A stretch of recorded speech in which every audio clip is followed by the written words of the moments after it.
Welcome to this Delph Stack tutorial video. In today's tutorial, we will learn how to fix the Slack curl error 56.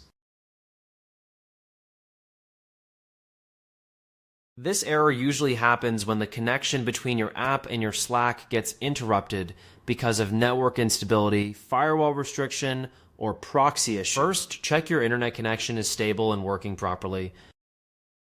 Just go ahead and go to any browser to your liking and search for speed test and just click on run a speed test. And here, make sure your internet is working properly.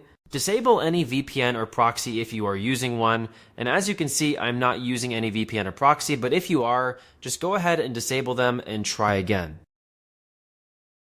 After that, also make sure your firewall or antivirus is not blocking Slack connection. And once you have done that, just go ahead and restart your app, browser, or device to refresh the connection.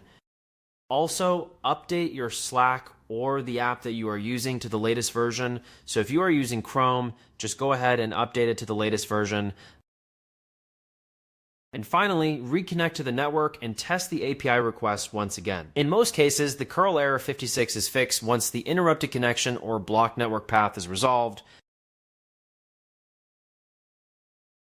And that's it. We just learned how to fix the Slack curl error 56 by checking internet instability, disabling VPN or proxy, reviewing firewall settings, restarting the device, and updating the app.